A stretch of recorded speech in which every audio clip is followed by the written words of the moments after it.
You are listening to Trophy Horse.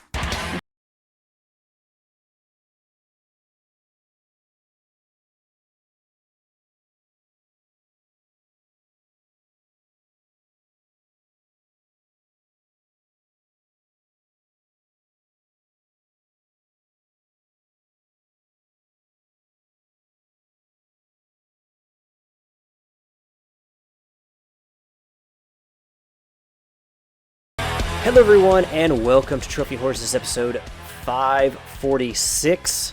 And I'm not gonna lie, we're reaching deep into the past here. We got I not only got I Yield to No One with me. What's up?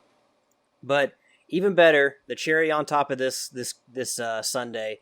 I know we got some NFL fans. I'm sure there's some crossover with our listeners. I know Yield likes to play fantasy football, and Yield, this is a treat because I know that Michigan has its own professional football team. I get it. I know. But here on the show, we have the real Detroit Lion. We got Donny. What up, doe people? Yeah, I think y'all are in a bind calling me. You got to save our bacon once again, Donny. How's it feel to be a superhero? Oh, man, it feels good. It feels good. The only thing I got to ask is, when does Donny get his own TV series on Disney Plus? Probably never, because I can't get down with the Disney, because they whack. Donny, if you did have a superhero name and a superhero power, what would they actually be? I don't have a name yet, but I have been thinking about a power, so I guess manifestation. All right, man. Like you could think something and it would manifest in front of you. Yeah, like a real more a godly linter. I guess you could say. All right, that's a good question to start on, and you know, Donnie may be a superhero, but Yield and I have our own strengths and our own powers. Yield, what's a superpower you've always wanted to have? You know, the generic was always X-ray vision, but Well, I would say that flying was always the generic thing. Like, it seems like most people are either super strength or ability to fly. I'd probably say super strength, really. Yeah, honestly, that's kind of what I would go with too. I'm kind of basic in that way as well, because Colossus was always my favorite X-Men, and I always like the bigger, stronger, like the Hulk. I always like the bigger, stronger superheroes, so I guess that fits well with me too. Tricky said that he would like to be able to control metal, so for those, Tricky's not in this episode, but he's in the chat because he's listening from work. So Tricky is with us, kind of in spirit, but also kind of in the chat. So you won't hear him. But Tricky is with us. Good. I know you love podcasting with Tricky, Donnie. I'm sorry he couldn't be here to podcast with you. But sometimes, you guys have some good discussions, but sometimes I feel like it's best to keep you guys separated because, sometimes it gets a little heated. We only have good discussions outside of Trophy Horror. Outside of Trophy Horror. Man, we're talking about hard-hitting stuff on this show. We're going to be talking about Resident Evil. We're going to be talking about trophies. What's more hard-hitting than that, Donnie? No. The topics are good. Just me and Tricky have good ones outside of it. I don't know. I always feel good hearing you all squabble like an old married couple. I have to agree. You guys just like drama. Well, that's yeah. what makes the money. What's that old wrestling saying? Personal issues draw money. Hey. Little bit of drama never hurt anybody. Nah, but when it's Tricky, Well, Tricky, Donnie, Tricky likes to think that he's the cock of the walk when it comes to trophies, and I don't know. Sid's blistering him these days, but we'll see if Tricky can catch up. Let's get into our updated trophy counts on that subject. Tricky is level 684 with a total trophy count of 16,860 with a platinum count of 374. I am level 464 with a total trophy count of 8,140 and a platinum count of 131 in 130 games. Mr. I Yield to No One. I was just on there and then I clicked off of it. There I am! Level 481 with the trophy count of 8845 and a platinum count of 159. We got Sid across the pond with level 763 and a total trophy count of 18,905 with a platinum count of 572. Donnie, sir? I am level 443. Trophy count is 8094 minus about whatever a trophy count or list has, whatever that X amount is on the average. And plat count 107. Donnie, I feel like the total trophy count, you better off just saying, I don't know how many. I got some. That's all you need to know. Yeah, I haven't been a horror for trophies lately. Like, I get them when I get them now. Like, I don't even play the games like I used to. I just edit now. Well, editing. So, how many different shows you got your hands around these days? Because there's Whatever Talk, but you doing any other shows? Well, the spin-offs, and that's about it for now. I'm gonna tell you something, Donnie. I feel your pain there because I know how much editing. I edit every other week, and I know how much time editing can take. So, but I mean, especially if you want things to sound as good as they possibly can for people. So, I get that hampers your time. Plus having a family. It gets in the way of playing video games, but obviously you're trying to get the word out there. You're trying to get the voice of Donnie out there more, so it's just something you got to do. We'll let you plug all your stuff towards the end of the show. We got stuff going on because I'm sure that people want to hear what Donnie's up to and what all the spinoffs are. But what you been playing, sir? I just finished the most disappointing game I had in such a long time. Which is, before I say that, I haven't been playing that because I put it on the back burner until I finish this game, Saints Row. I've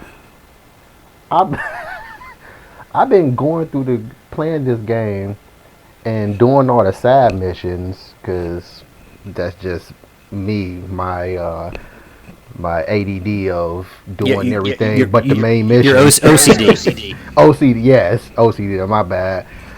Doing everything but the main mission of open world games but I didn't realize that's all the freaking game has to offer is side missions. I just finished it and doing the story missions as I go along, and it seems like I only did like 10 main missions and now the credits rolling. I'm like, are you freaking serious? I've been playing all this time. Like, I've been putting some hours in this game, and it's just been side missions. And the game, Saints Row, they fell off majorly. I'm highly disappointed. So what you're saying is you weren't scared off by the very tepid, the very lukewarm reviews that game got. No, I don't care about any reviews. I don't even read reviews until after I see the credits of a game that I'm playing, because I don't care about what other people have to say about anything.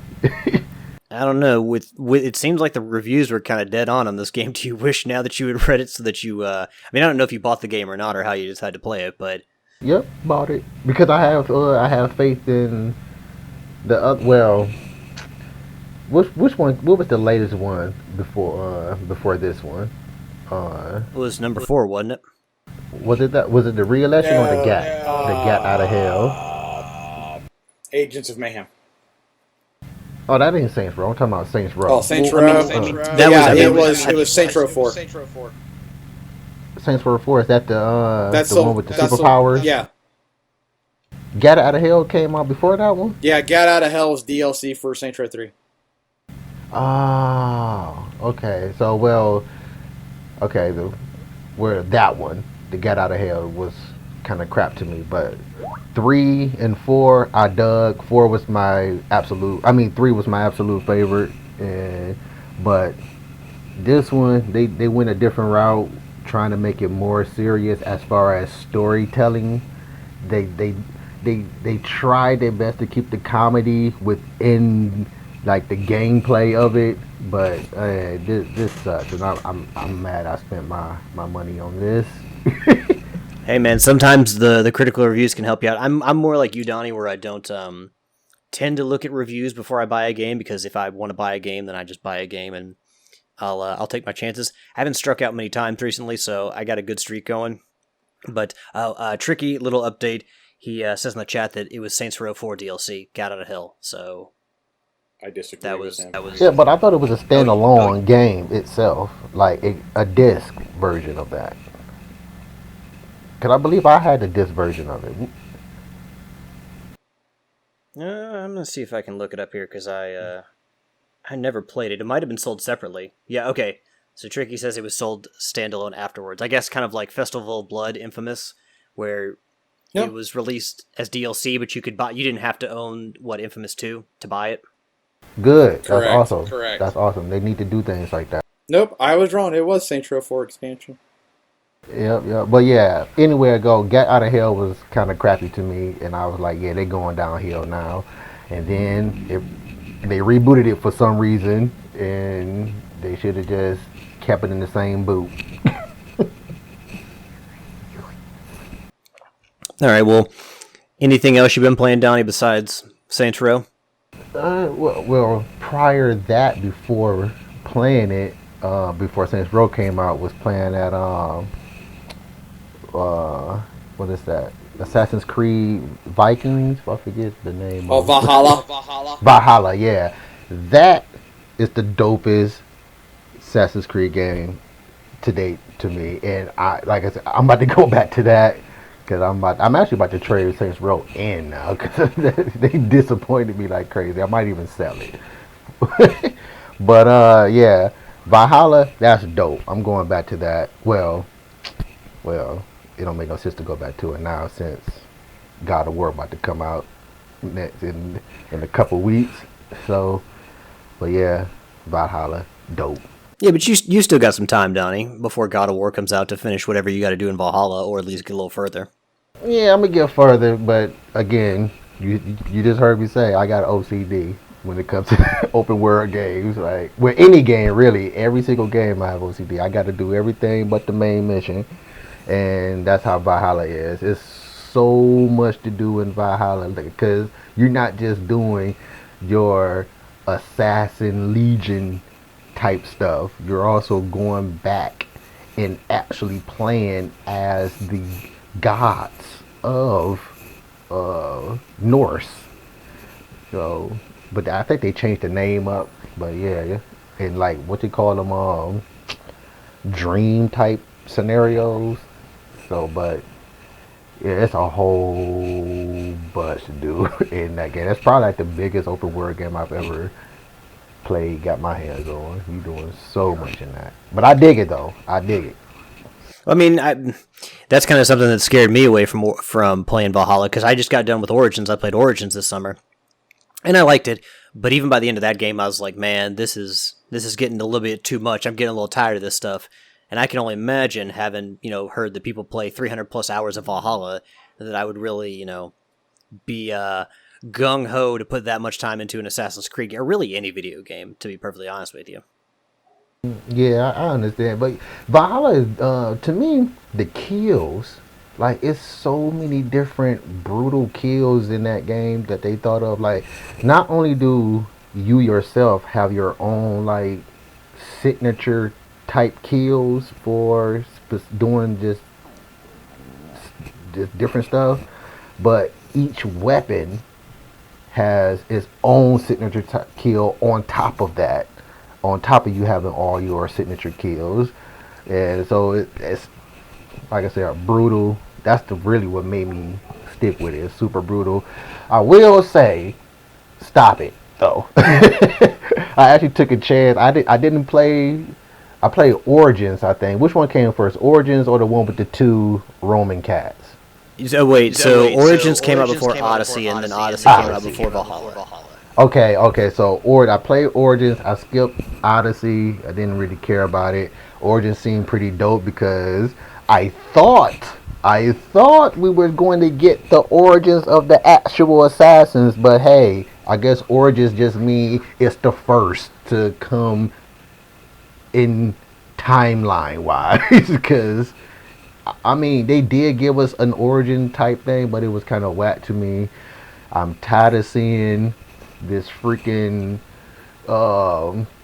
modern world that Assassin's Creed is actually based in. Oh, you mean the animus, the outside the animus parts, which I thought were really stupid and boring.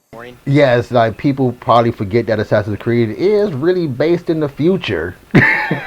But since you rarely get to see outside the animus, when you do go out there, it's like why even insert this in Assassin's Creed anymore? Like if you're not gonna do anything like as far as us being in that particular setting of doing assassin stuff, I kind of really don't want to see that no more in the Assassin's Creed game, and I want to actually see where this mug go. Like conclude this junk. Well, Donnie, what we've learned is that they're going to give us even more Assassin's Creed than we thought there ever could be.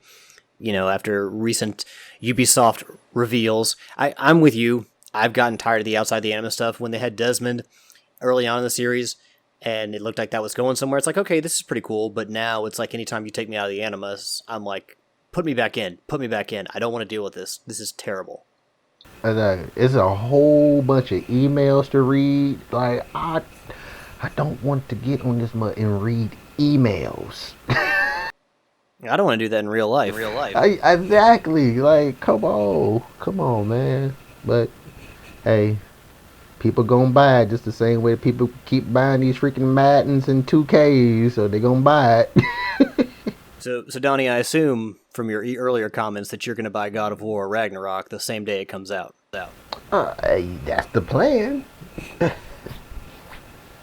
Have you seen anything that's got you particularly excited for it, or it's just Kratos going out there and wreaking havoc everywhere? The best thing I seen was the fact that they're coming out with Ragnarok. That's all I need to see. I seen the title, and I seen Kratos move, and I seen Boy move, and that's all I need to know, that they're moving in the new game. So you just call him Boy. What, you think you are Christopher Judge now? Hey, that's what Kratos called him. That's what his daddy called him. So the boy daddy called him Clay. I'ma call him Clay. What an awful name. So, well, I guess you shouldn't say that. Sorry to anybody who's named Clay out there, but I mean, for this particular character, I guess I mean that would be Kratos names his son Clay. That just wouldn't fit, especially since we're in Norse mythology. Yeah, it was just a reference from Coming to America for some people who might have seen. For the ones who know. Coming to America reference. Well, Donnie, anything else you've been playing? Any other comments you want to make on Valhalla before we skip on over to Yield? Nope. It's just a dope Assassin's Creed game. The dopest after 3 in Revelations. I'm not gonna lie, 3 doesn't get a whole lot of love. No, not 3, my bad. The Ezio ones. You mean Brotherhood? Is it Brotherhood? Yeah, Brotherhood. Isn't it 2, Brotherhood, and Revelations? The ones with Ezio, put it like that. The trilogy or quad G as Ezio. You playing Ezio? Those ones and Valhalla are the only ones worth playing to me. All right, Yield, sir. What's your week been like? So I've been playing a little bit of Farm Simulator 19. My God, you and Tricky with all these simulator games. Tricky was playing Lawnmower Simulator last week, and this week we got you on Farm Simulator. Defunct, Mortals Phoenix Rising, Deep Rock Galactic, and some Rocket League, and some World of Warship Legends. What the heck, man? Freaking simulator, man. If the game ain't simulating a game. All right, well, Yield, what's been the draw of Farm Simulator, or whichever? Nothing, I just wanted kind of a chill game, and that's just my chill game. But play Assassin's Creed on easy then. It's chill. I think he means something he doesn't really have to pay attention to while he's like watching TV or something like that. Yeah, I know. I get it.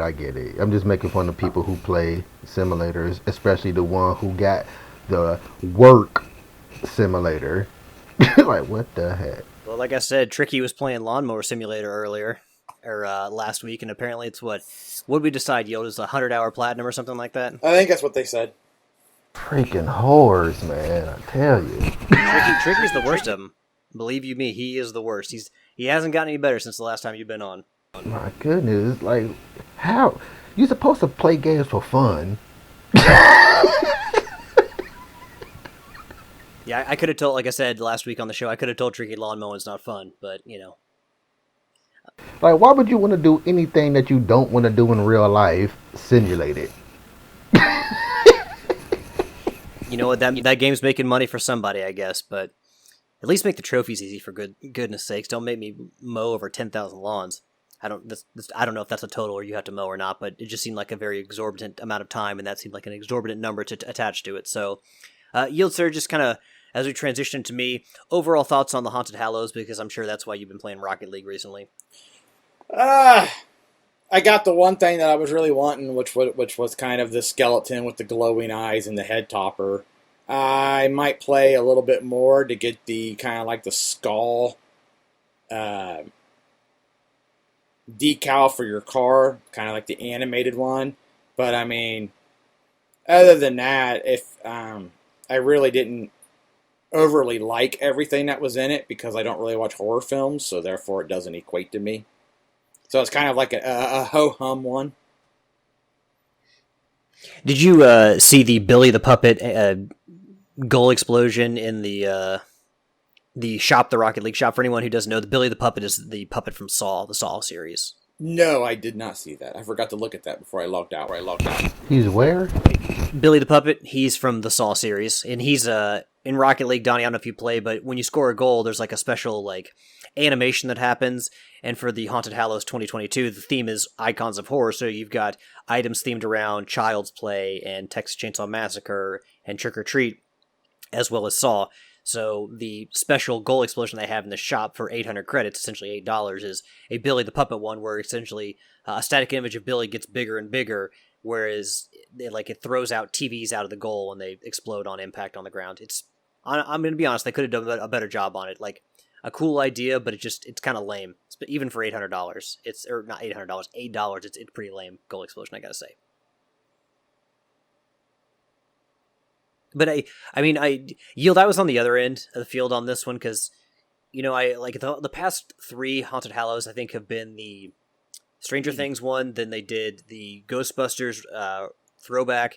They also had the Batman one, like the Gotham City one last year, and now they do the Icons 4. I thought this was more in line with Halloween and October, more so than like Batman was. Don't get me wrong, Gotham City is, you know, like a very spooky, creepy place. So as far as superheroes go, that's the closest you're going to get to something that seems very Halloweenish. So I didn't really have a problem with it. I just think that the Icons of Horror is a lot more in line with the celebration of Halloween.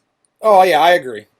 And, you know, I get, when it comes to the seasonality of everything, like, I get on the train of, oh, we gotta watch horror movies, or we gotta watch thriller movies, it's October, it's late September, like, I definitely get into that mode.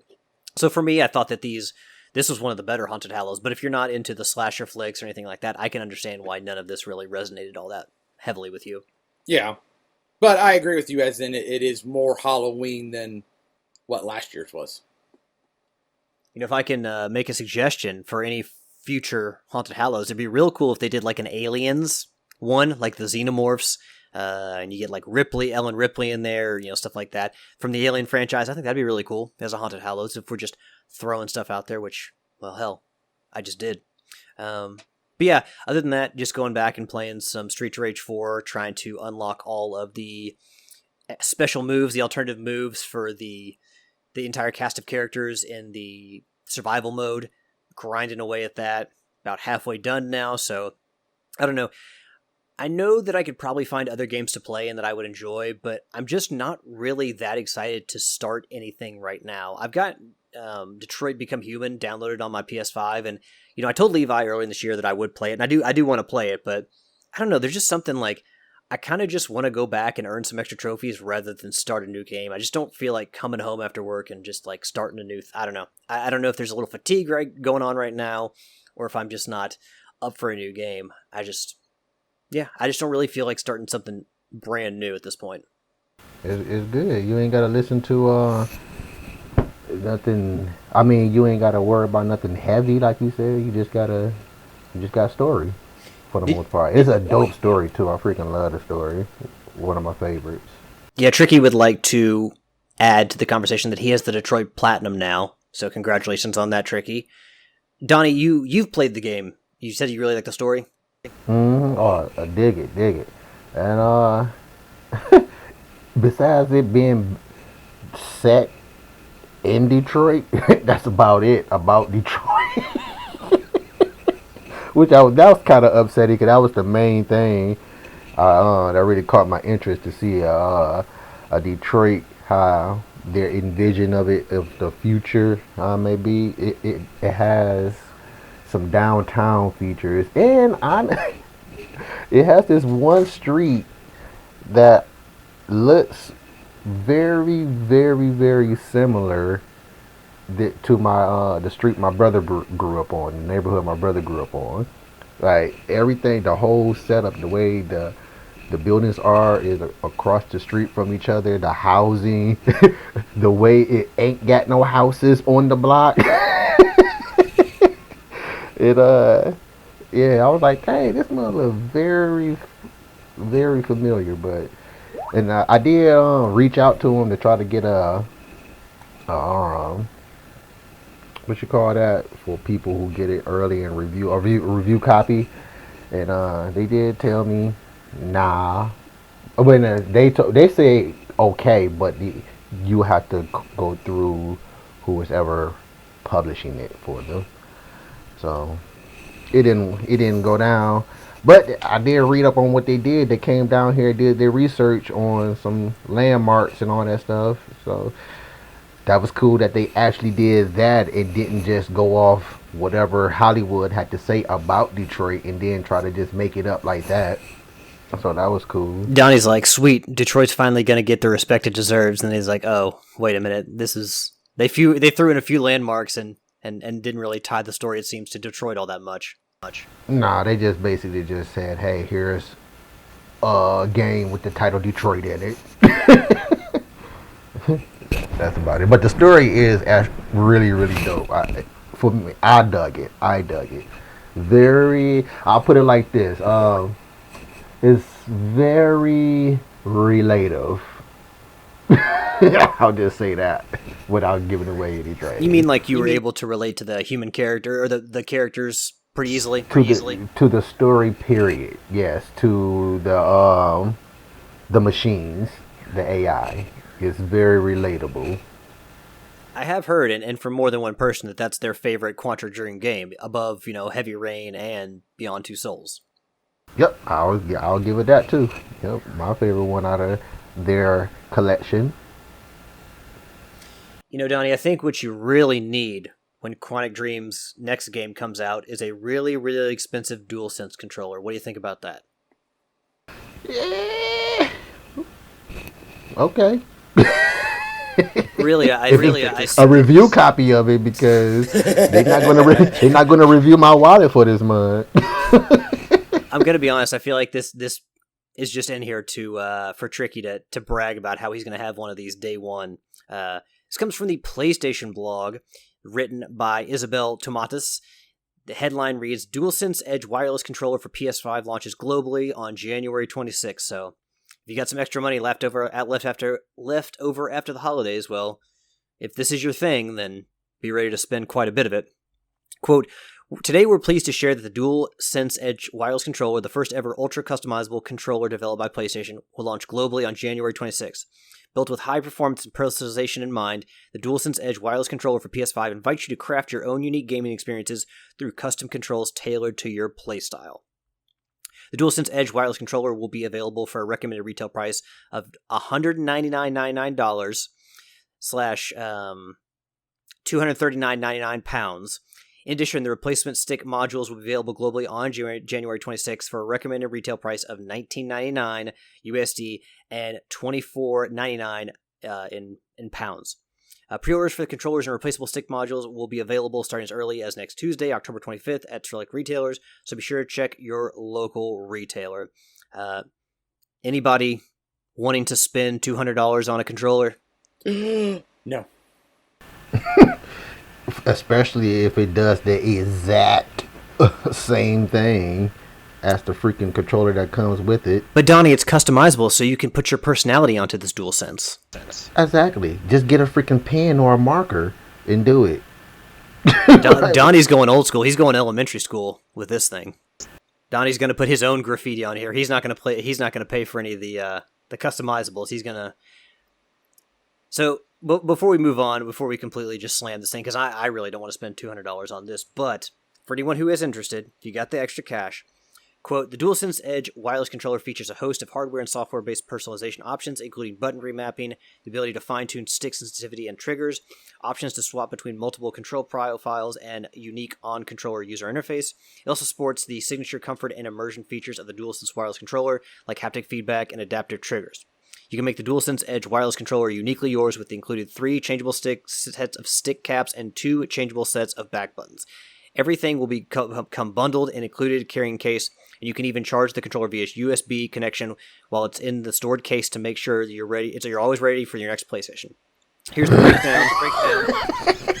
Donnie, I'll let you go after I finish this list of things that they've got mapped out here. Here's a breakdown of everything included, as well as a closer look at the carrying case. DualSense Edge wireless controller, USB braided cable, 2 standard caps, 2 high dome caps, 2 low dome caps, 2 half dome back buttons, 2 lever back buttons, connector housing, and a carrying case. You know, I'm going to be honest, with how expensive controllers are these days, I kind of feel like when I pay $80 for a controller, all this stuff should be in there, you know, as well. Like, I shouldn't have to pay $200 for all this stuff. I feel like that should come with an $80 controller. Am I a little entitled in that?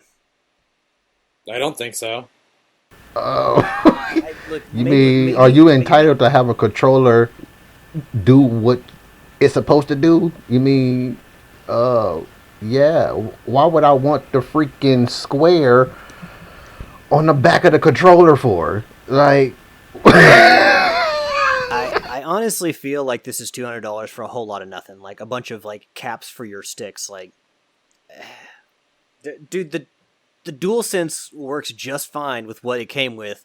And as far as like being highly customizable, I'm sure they'll sell extra stuff to go along with it. But as far as what's included in the package for $200, you know, you get like a couple buttons here, a couple buttons there. It's like, is that really what you're charging us for?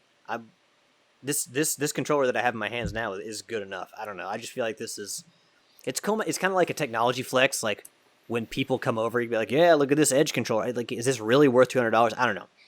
Tricky, I guarantee Tricky's going to buy it, and Tricky will tell us that he loves the controller on the show, and maybe it is worth it. But what I see in the box and coming in as part of the package, you know, video gaming is already an expensive enough hobby, and when you have a $200 controller, when I will tell you, I'm pissed off that I have to pay $80 for Joy-Cons, as is. I'm like, no, this is an easy no for me. Like, I'll buy a collector's edition of God of War before I'll buy something like this. Well, I guess I'll say it for the first time here. Stupid gamers. That probably won't be the last time that you say that. That's like if Donnie were on a sitcom, a TV sitcom, he would that would be one of his catchphrases.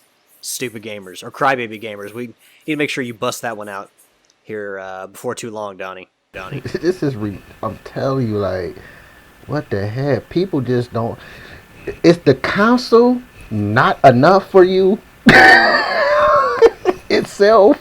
Just the console itself, is that not enough for you? Like, you got to have something that says 200 price tag on it just because? I mean, this is ridiculous. Again, why would I want the freaking... You know where else you can customize your buttons? Options. Go to options. You can customize them there too. But again, for some reason, physically, I gotta have the freaking square and X on the back of the controller, on the bottom of it for some reason. It just works better there because my thumb works better on my pinky. Also, let's look at it this way. Essentially, we have been trained with the DualShocks and the DualSense to expect certain buttons to be in certain places. So why am I going to remap that now after 5 generations of PlayStation consoles? Because I got money to say I can do that. What do I want to confuse myself? It's like, oh shit, I actually put the square button over here now. It's where the triangle used to be, and I can't remember that. Like my brain is mapped to the current controllers, so why do I want to spend $200 to confuse myself? I do that on a daily basis as is. Here's an even better one. I don't know if everybody is going to pick up on the new. Well, I don't even know if any other games is going to have this in the future other than God of War. Maybe, but those games who do have you remember the how God of War used to have the button commands for like certain on screen buttons. Yeah, and you remember in the I want to say God of War 3. I want to say God of maybe 2, but they started putting the button icon in their corresponding position as it is on the controller on the screen. So the square will be on the left side of the screen, while in the triangle will be on the top side. There appear as it appears on the screen. Where would it appear that you know how you said confuse yourself? It's going to appear, you're going to push it and forget that your freaking square button or X button is connected to your left trigger on the back. Yeah, well, Tricky put a comment in the chat and basically saying this is more, the back buttons are more for shooters. And he says he uses them quite a bit for the Division, which maybe that's why this doesn't speak to me, because if it ain't Bioshock, I really don't want to play a shooter. Guess where else the triggers are? On the freaking back of the controller. There's already triggers there. And I expect Tricky to be like that because he suck at video games anyway. Yeah, well, let me get real with you here, Donnie. Maybe this next news article will be a little bit more amenable to you, sir. We have confirmation, finally, that Bloober Team is remaking Silent Hill 2. So they're developing the Silent Hill 2 remake, as has been long rumored. Donnie, you're a horror fan, and I believe I know you're a Resident Evil fan, which don't worry, Donnie. Don't get too excited yet. We'll get there. But how do you feel about a Silent Hill 2 remake? It's time, right? It's been a long time. It's never time for a remake. Even of a game that's 21 years old, Donnie? I mean, you could get away with it, you know. I mean, yes, 20 years old. I guess so. No. No. Just give me a. Well, a remake is a reboot, right? Another word for reboot. No, not in this case. They just remaking the second one, right? Yeah, I don't necessarily think that you would consider it a reboot, because they did like remakes of Shadow of the Colossus, and that didn't turn into like them creating more games for that like in that universe. It's just like they're remaking Dead Space, and I don't necessarily that's not going to be a reboot. It's just like, hey, here's this game you really loved, and we're going to update it for today's consoles. So I don't think this is leading anywhere. There's going to be new Silent Hill games, but I don't necessarily consider this a reboot for the series. Yeah, my bad. Got the two words messed up. So I don't take back what I said. No, never. I mean, no, Donnie. Look at it this way. Like those words are so confusing because they're used not necessarily interchangeably, but you see remaster and remake so often these days that I get it. Like kind of sifting through everything, you know, getting the words wrong. Like I get it. Like it can become confusing. What's a remake? What's a remaster? What is this? What is that? But there's no game from like the 90s or anything that you think deserves a proper remake. I mean, I ain't gonna say deserves, but it'll be okay to have it on the newer console, the present consoles, for certain ones. But as far as taking time out to remake it, I'd much rather just give me another installment into the series versus taking time out to remake something. But again, cool. I'm not a huge fan of Silent Hill gameplay, but I am a huge fan of the horror it presents to you. The gameplay just kind of sucks to me in Silent Hill games. So wait, did you ever play the Silent Hill games? I played, I believe this one, when it first came out. the Silent Hill 2 and the one with the girl as the main protagonist. Is that the one, what, Shattered Memories? That sounds familiar, and I think I actually finished that one. The first one, I mean, part 2, the first time me playing a Silent Hill game, I didn't finish it. Not because it was too scary. I don't like the gameplay of Silent Hills, which I had to kind of forced myself to finish the one I did finish because the gameplay was kind of sucky to me as well. But the story was intriguing enough to make me continue to play it. But so remake, whatever. So before we move on, I'm gonna read here a tweet from Konami, the official Konami account on Twitter. Quote, fully remade to terrify audiences, the intense psychological horror masterpiece Silent Hill 2 is coming to the PlayStation 5 and Steam. So it will be console exclusive on the PS5, but it will also be coming to PC. And yeah, I think that when it comes to Silent Hill series, like, I'm not going to put any of them in negative light, but I definitely think that Silent Hill 2 is the most renowned game, one of the most renowned psychological horror games of all time. So I think that any chances of the other games getting remade, I think, kind of stop at Silent Hill 2, because that's the most revered one, and the other ones are kind of like, okay, they're fine, but they're not held up on a pedestal quite as much as, you know, the second game. I also want to read a quote from an IGN article by Kat Bailey. This comes from Bloober Team. Quote, Bloober Team, meanwhile, expressed their intentions to remake the game while also modernizing it. That includes adding an over-shoulder camera, among other enhancements.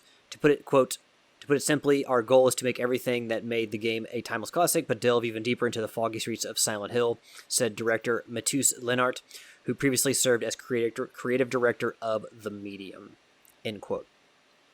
So, yeah, Yield, I know that you've never played Silent Hill.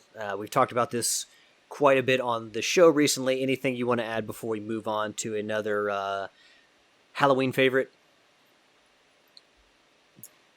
Maybe just that since they're remaking, Silent Hill 2, that there is hope for a new one down the road. What does Daryl got to say about this? I haven't talked to Daryl about this. I mean, I'm sure that Daryl on... Oh, no, I would... My bad, it went over your head. I was mainly talking about... Not the Daryl. Not that Daryl. Walking Dead Daryl. Oh, Walking Dead Daryl. The guy... You mean the guy who was supposed to be in Silent Hills, right? Yeah. Before that got shuttered and the whole, Konami Kojima thing happened. Yeah, There are more new Silent Hill games coming, but right now I think that the remake of Silent Hill 2 is kind of at the forefront in everyone's mind. But Donny, I think it's safe to say that you're far more of a Resident Evil fan than you are a Silent Hill fan. Oh yeah. And kind of just overall, like with the series, have you played Biohazard and Village? Aren't they the same thing? No. Resident Evil 7 was Biohazard, and then you had Resident Evil 8 Village. Oh, okay, because I was going to say, because technically Resident Evil is called Biohazard, period. It's not. Well, yeah, that's the Japanese name, but I think that was never brought over to the United States until Resident Evil 7. Yeah, I was about to say, wait a minute, I thought you was playing a trick on me, telling a joke. Donnie, I know we got Halloween coming up, but I'm not giving out any tricks or treats tonight. I'm only giving out treats, sir. Well, yes, I play all the numbered Resident Evils and one of the spin-offs, which was Outbreak. So, yeah, I played them all. In your mind, best Resident Evil game of all time, is it Resident Evil 4?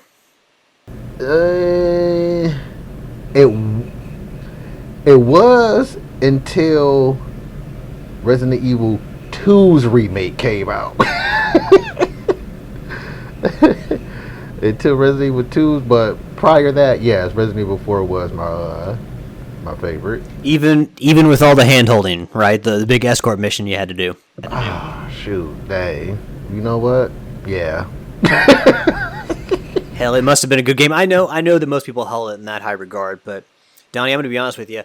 I'm going to make a little admission here that I've made on the podcast before. I don't know if you've ever heard it, but the first Resident Evil game I've ever played was Resident Evil 5. Hey, you know what? You know what, Donnie? That game is fun.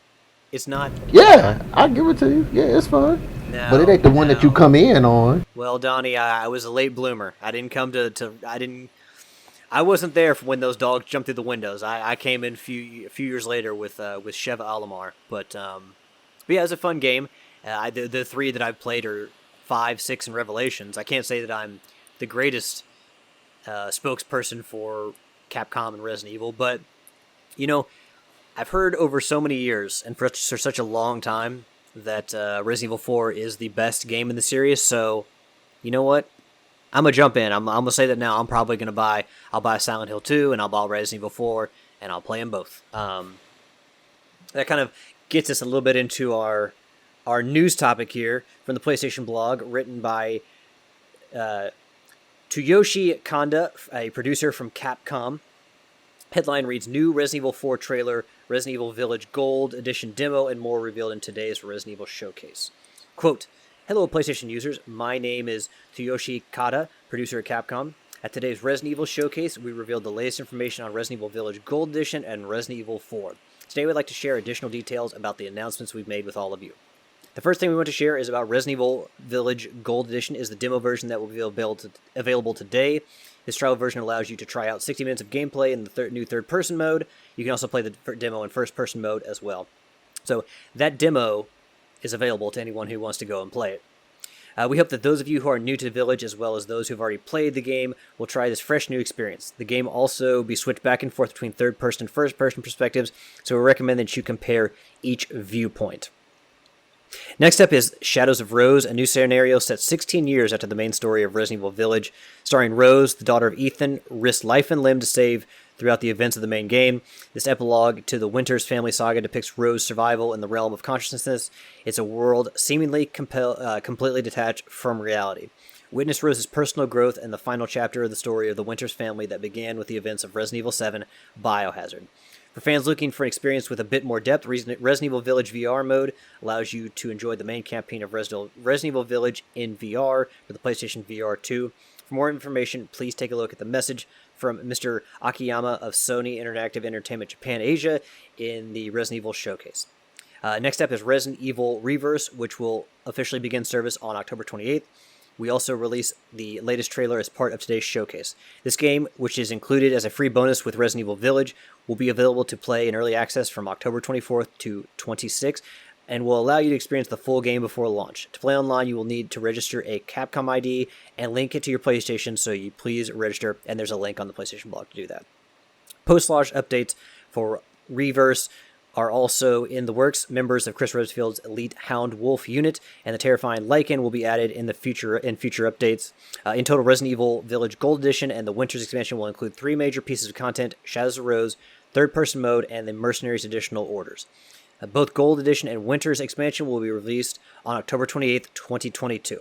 So that's already a ton of information there. Before we jump into some stuff surrounding Resident Evil 4, Donnie, you want to make any comments? Little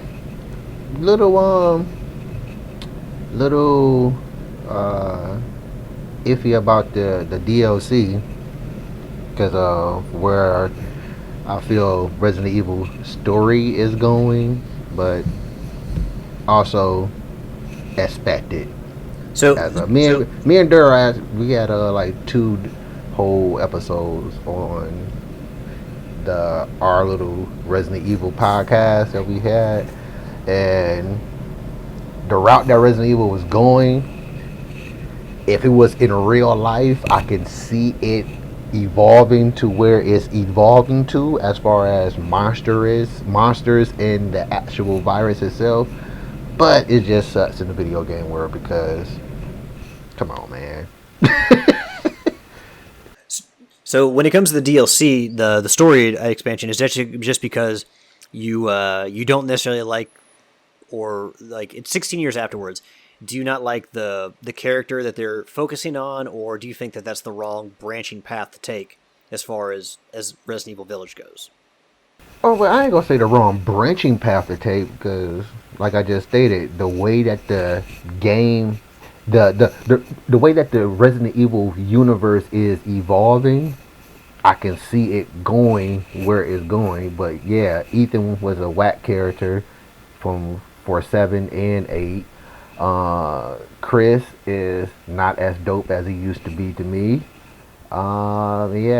These other characters that they had in 8, as far as these boss characters, they kind of sucky too.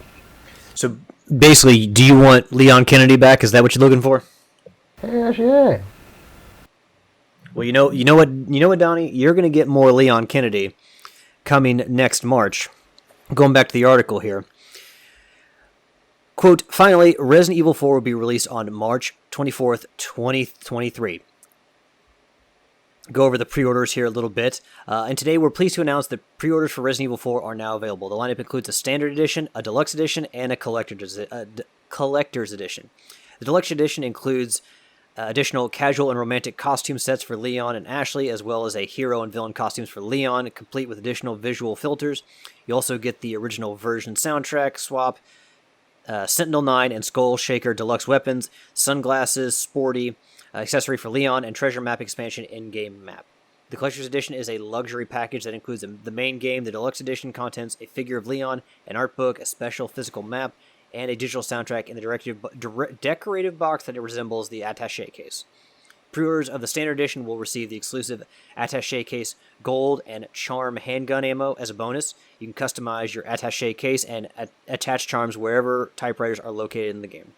Those who pre-order the Deluxe Edition or the Collector's Edition will also receive the attaché case classic and the charm green herb bonuses. Those who pre-order the digital version from the PlayStation Store will also receive a mini soundtrack. So, big news. So just kind of going over some of the dates before we get out of here. Quote, we look forward to seeing you next week with the release of Resident Evil Village Gold Edition October 28th and Resident Evil 4 on March 24th, 2023. Donnie, are you going for any of those special editions? You gonna spend the cash for the collectors? Maybe Resident Evil 4, maybe, because it's the best one in the series. It's so the best. Maybe, the best. Yeah, maybe that one, but nah, none of the. Oh yeah, I'm still going to get the DLC though for 8, but yeah, 8 is just so disappointing to me because they brought the freaking horror back when they came out with 7, because they really drifted away from the horror during 4. I ain't gonna say 4 wasn't as scary as the other ones, but it still was the best one to me.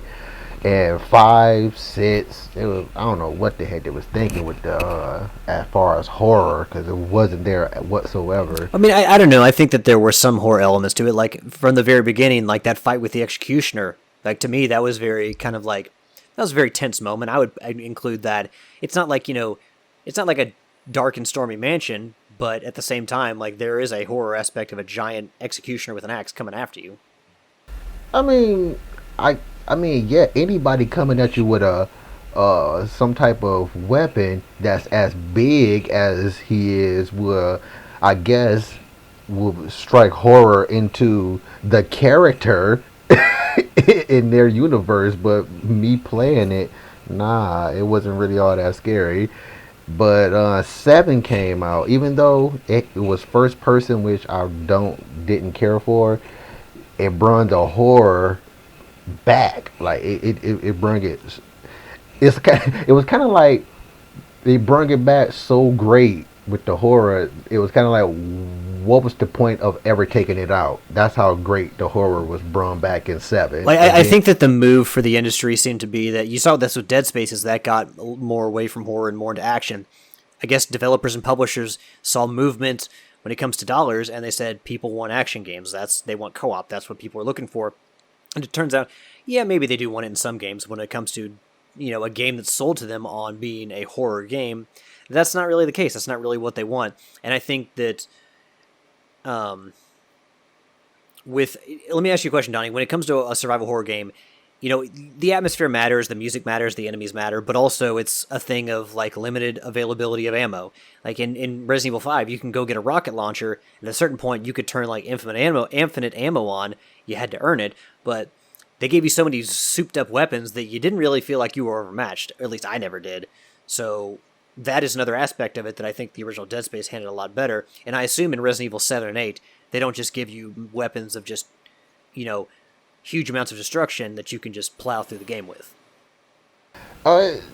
In 7, no. 8, moderate. It's not as bad as it was, but you're not gonna plow through. But ammo was somewhat abundant in 8, but they also, to me, went back to stripping away the horror to me a little bit in 8 again, and I'm like, come on. Like, I honestly said that 8 was going to be my last Resident Evil game, like minus 4 doesn't really, I'm not counting that because it's a remake, but if they come out with another installment, I'm probably going to be done with Resident Evil if they come out with another installment, because I'm not really feeling where they go. Donny, I'm a little confused because you say they started to step away from the horror aspect of it again in Resident Evil Village, and I thought, they keep you in this, at least for the most part, you're in a house full of psychopaths, or was that 7? 7, okay, all right. Then, obviously being stuck in a house full of psychopaths coming after you is just kind of right to self. That's scary as shit, especially in VR. But what do they do in 8 to kind of step away from that? I mean, it's there.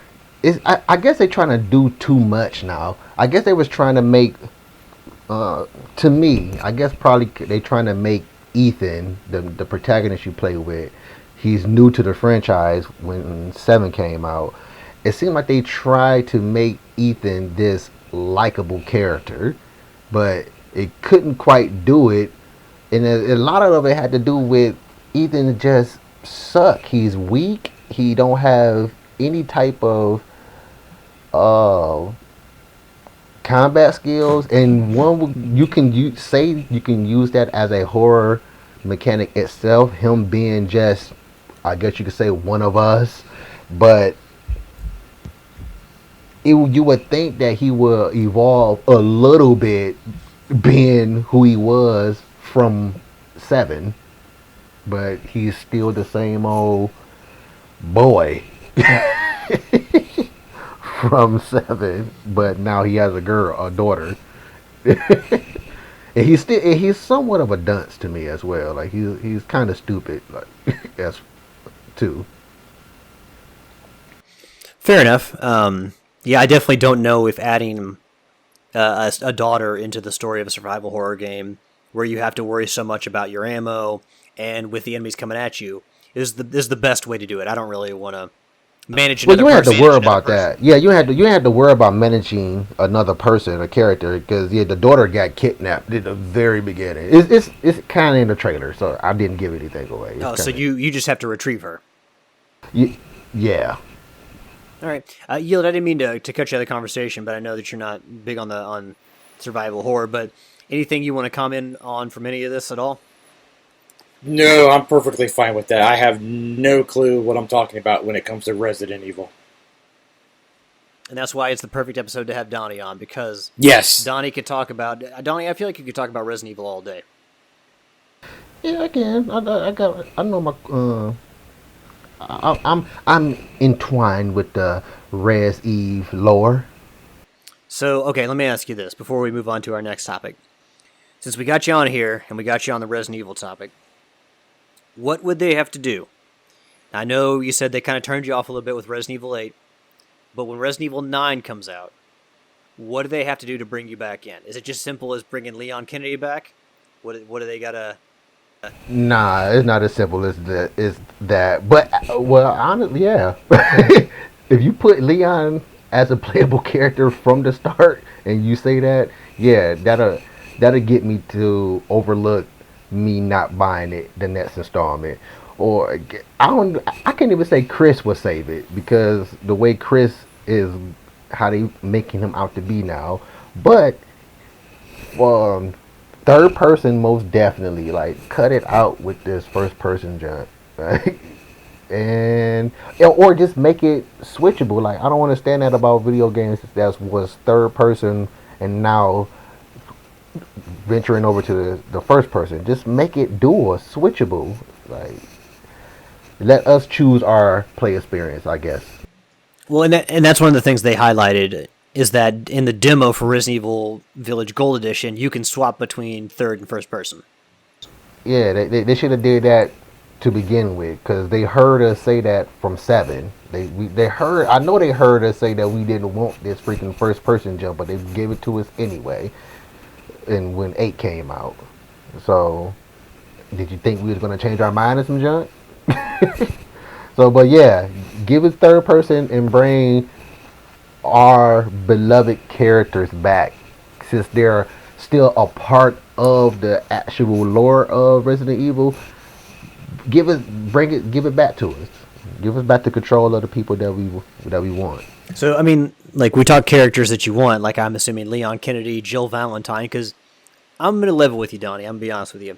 Chris Redfield, you add Chris Redfield into something, and I feel like he's like the action movie star. Like, he's like a Jean-Claude Van Damme type. Like, you put him in there, and automatic, it's like, this ain't a horror game. Chris Redfield's big muscled ass is here. Yep, I agree with you on that one. Yep. So yeah, if Chris is in it, I kind of know that it is not going to go the route that I want.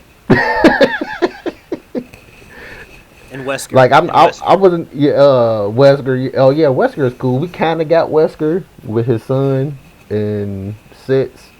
So, but I don't think he has. I think he got like a little bit of superhuman strength. But besides that, I don't think he's not as cool as Wesker.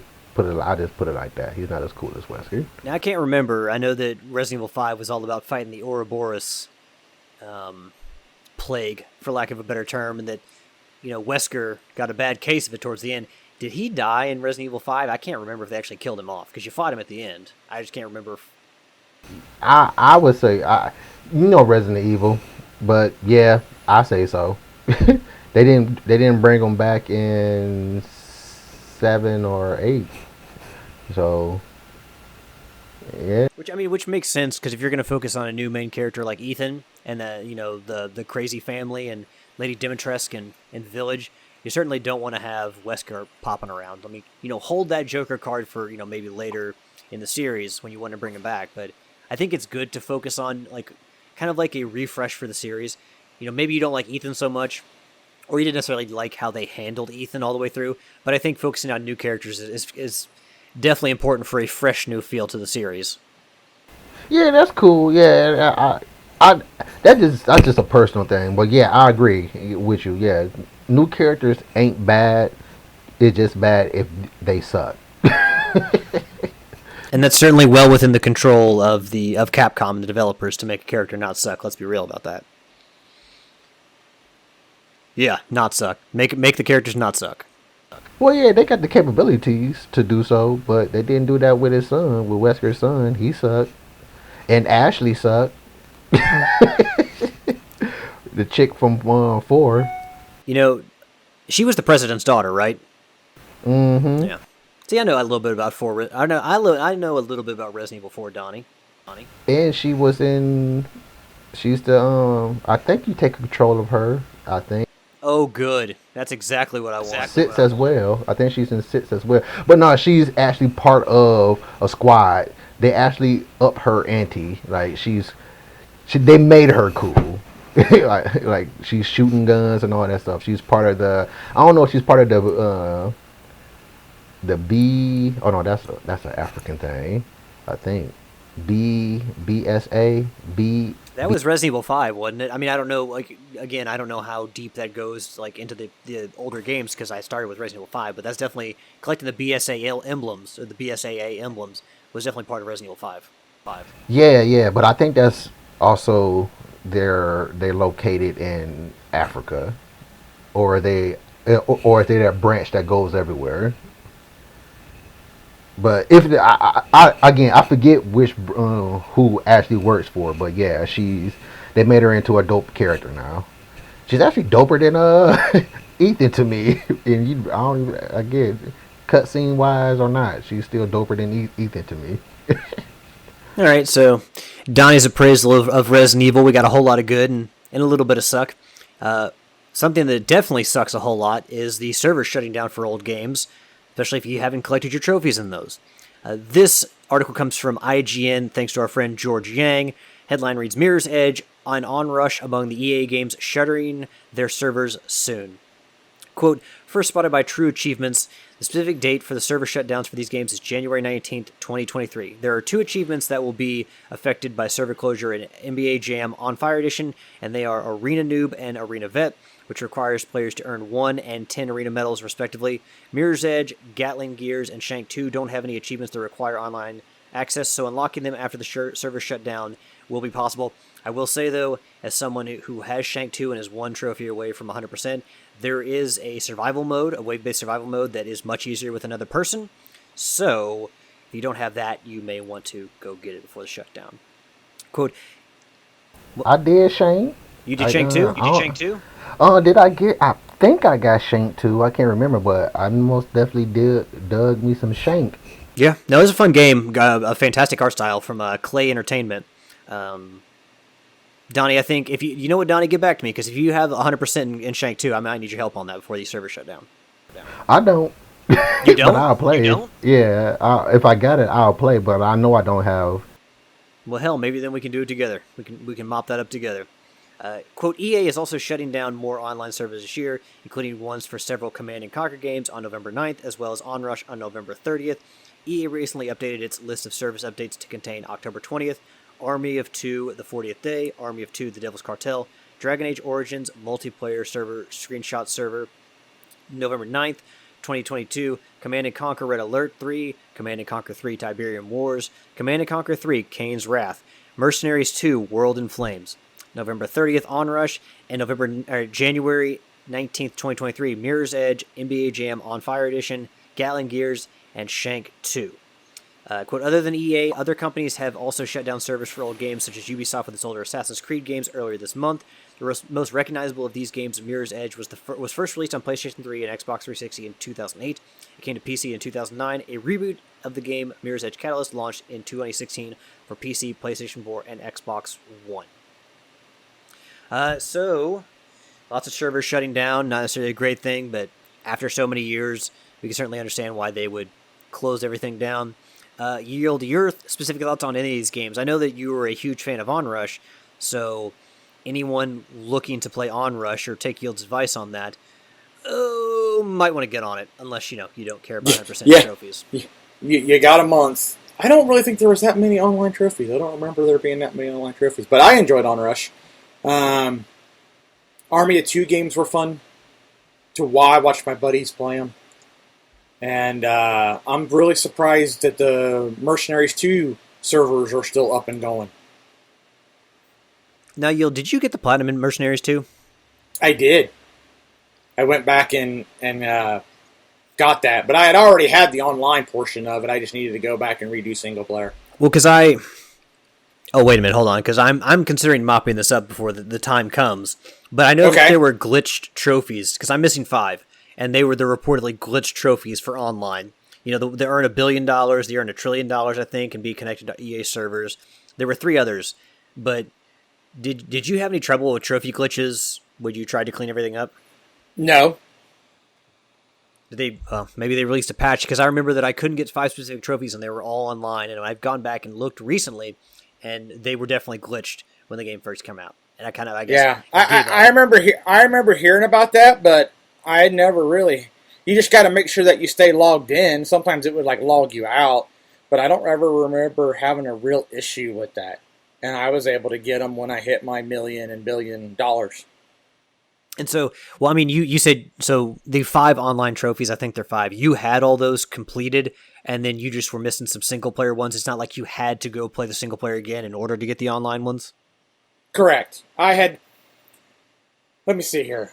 I forget how long ago it was. I hooked up with my brother because I was really wanting to get the online portion. That way, if they ever shut the servers down, I'd have that done. So him and I sat around one afternoon and knocked out, the really three, I think it was three trophies that were required to have a partner, so to speak.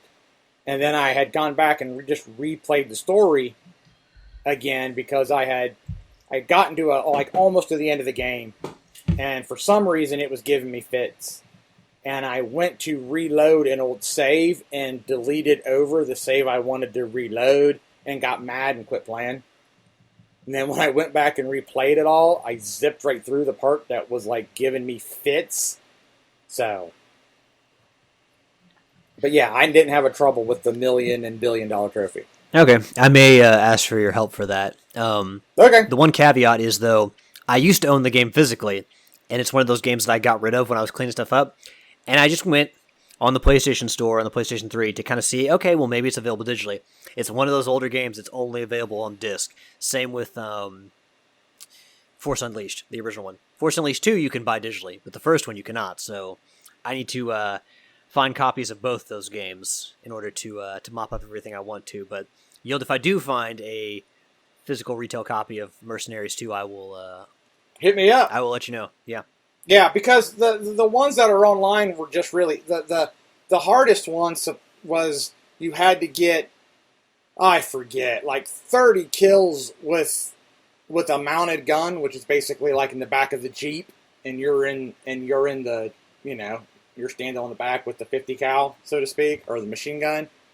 So that's kind of the hardest one to get, so to speak, because you just got to we found a spot in the road where you just kind of drive to one end of the road and you kill everybody who comes, drive to the other end, and you kind of just drive back and forth. That's kind of the tedious one, but the other ones really weren't that bad. All right. Donny, any of these games that you heard, ones that you are a fan of, or anything you need to mop up? I know you said you're not necessarily quite so focused on the trophy completions as we are these days, except in a game that you really want to play, but is there anything on this list you need to mop up? Nope. Any of the games you played when they first came out? Nope. Shank is the only one on the list that I played. All right. So yeah, anybody looking to mop up anything, I definitely would jump on there. Like I said, we've already passed October 20th, so the Army of Twos and then Dragon Age Origins multiplayer screenshot server, those are already down. But coming up next is November 9th with Command & Conquer Red Alert 3, Command & Conquer 3 Tiberium Wars, Command & Conquer 3 Kane's Wrath, and Mercenaries 2 World in Flames. So I need to hurry my ass up and find me a copy of Mercenaries 2. All right, well, that is going to bring us, before we get to the topic of the week, we always got to check in with our buddy across the pond, Sid. We do have another episode of Sophie's Trophies, and that means we're going to throw it to him. Sid, let's hear it, sir. Hello again, my friends. It's Sid back again with another Sophie's Trophies. So, continuing with the Halloween horror theme, kind of, because last week was a bit of a deviation. I took a bit of liberty with that one, but I still stand by it. We are going to do Resident Evil 3. This is the remake for the PS4. So, what can I say? It's a good game. It's not a great game. It's not a patch on the Resident Evil 2 remake. They cut some content. The game is not as long. Most of the animations when you shoot an enemy have gone. But, it still looks nice. It plays okay. It could just do with a little bit more, I think. But the trophy list, guys, is not too bad, apart from a couple of trophies which I haven't got yet. And I will explain that as I go. So, we have 33 trophies in this one, guys. And the first one, as always, is the Platinum. So long, RC. Obtain all trophies. Then we have First Escape, escape from Jill's apartment building. Somebody to Lean On, escape from Uptown Raccoon City. Escape from the city, make it out of Raccoon City. I Don't Feel So Good, leave the clock tower Plaza. And then we have... Bear with me, guys, I'm sorry. We have Complete the Game on Inferno, which I haven't yet done. Then we have Basic Chemistry, Craft an Item. Then we have Gunsmith, Improve an Item. Improve a weapon. I do apologise. See, I'm not very good at this, guys.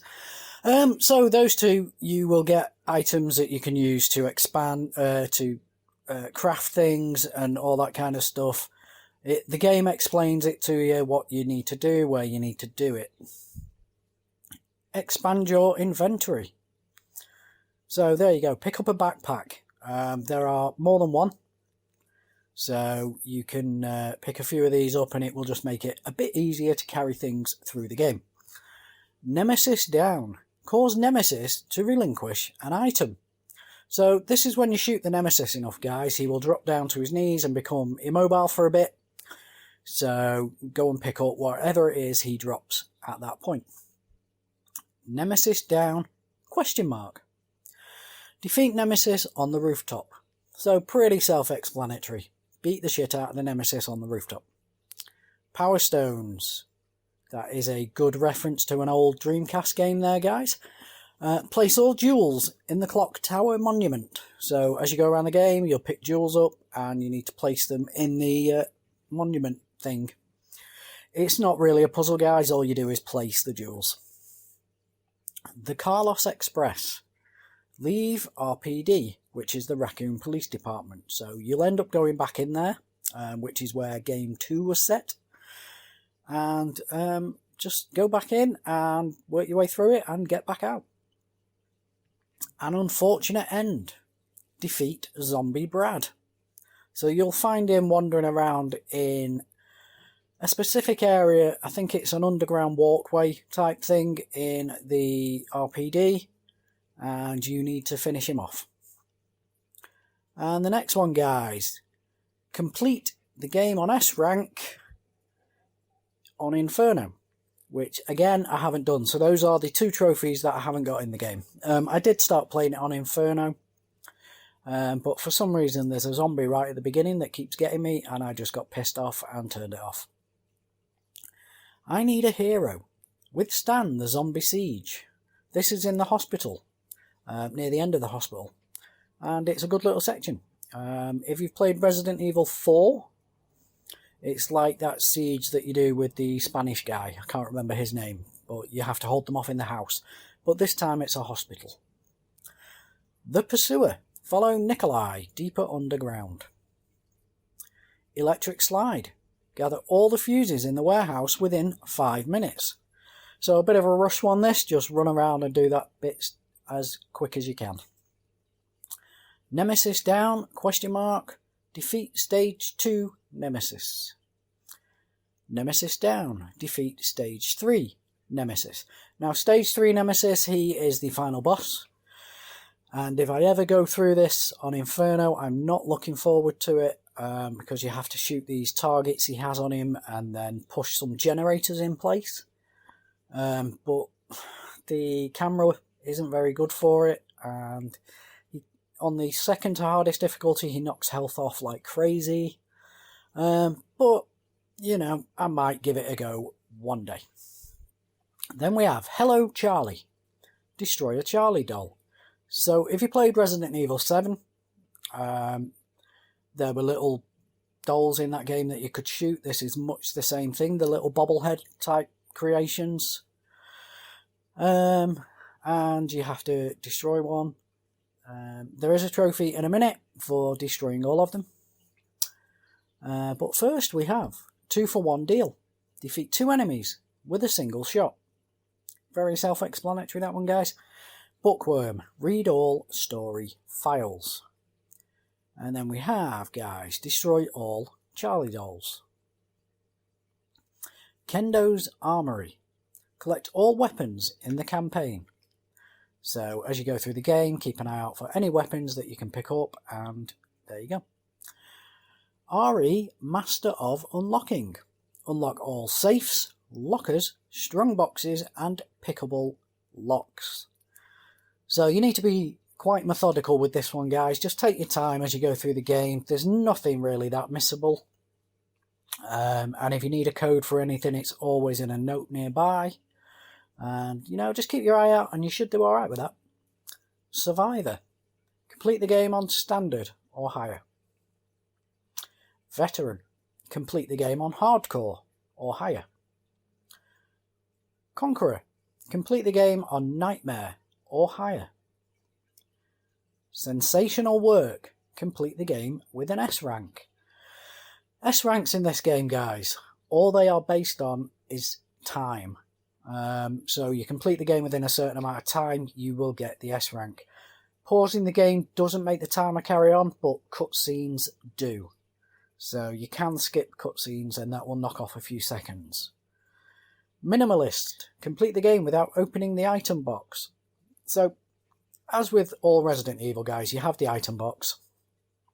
It magically transforms items from one area to the next for you. So if you're carrying too much, put them in an item box, do a few areas, and then get out what you need when you see your next item box.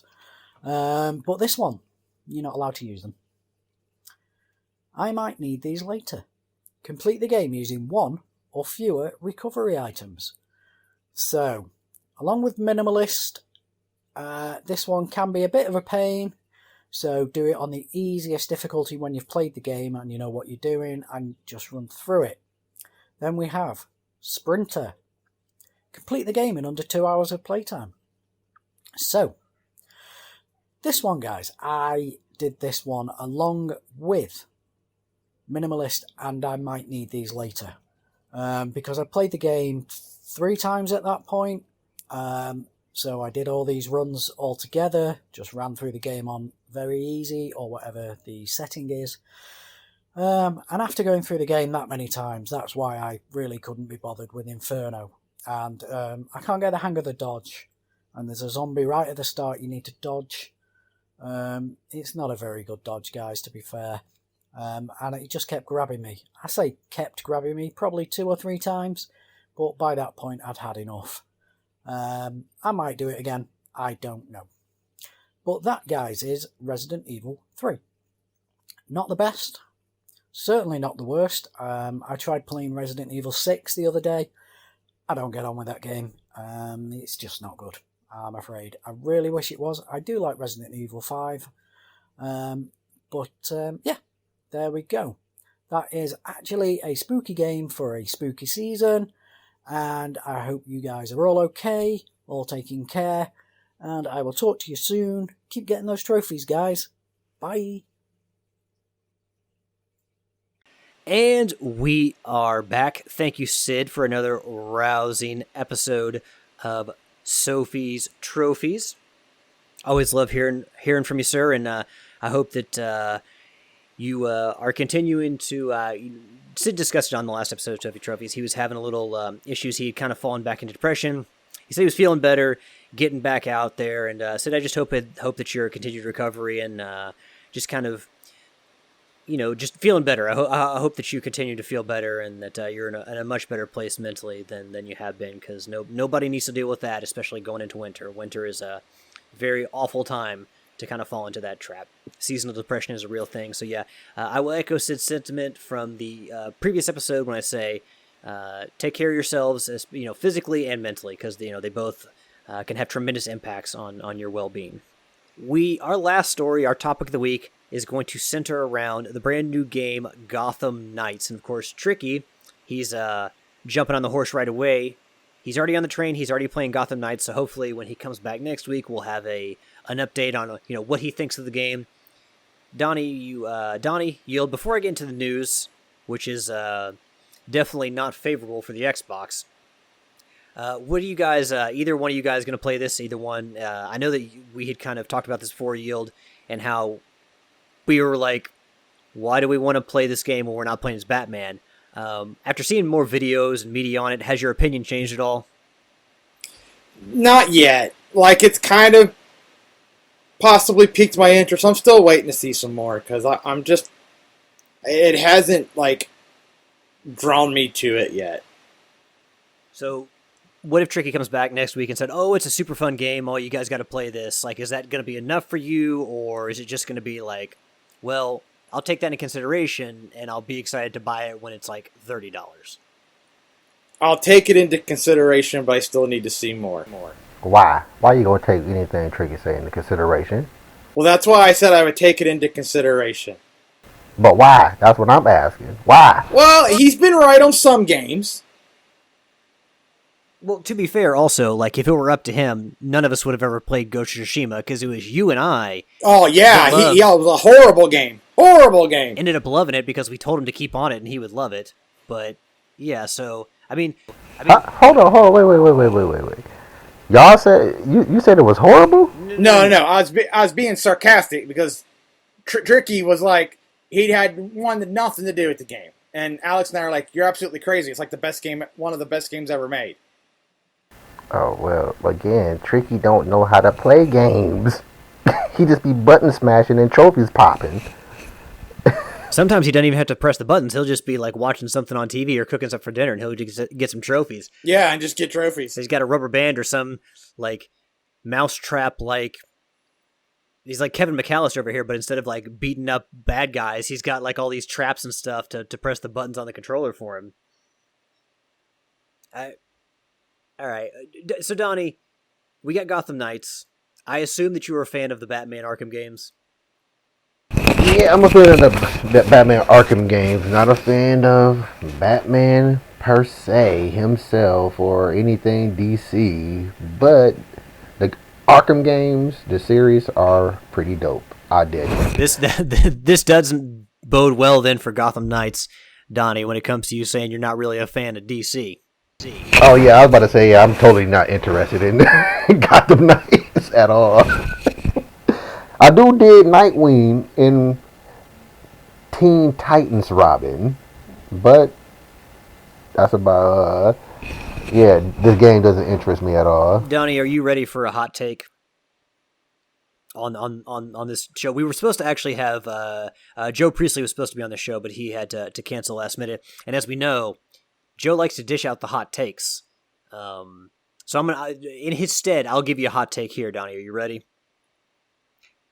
I have never seen a version of Robin that I ever said to myself, you know who I'd really like to take control of? Robin.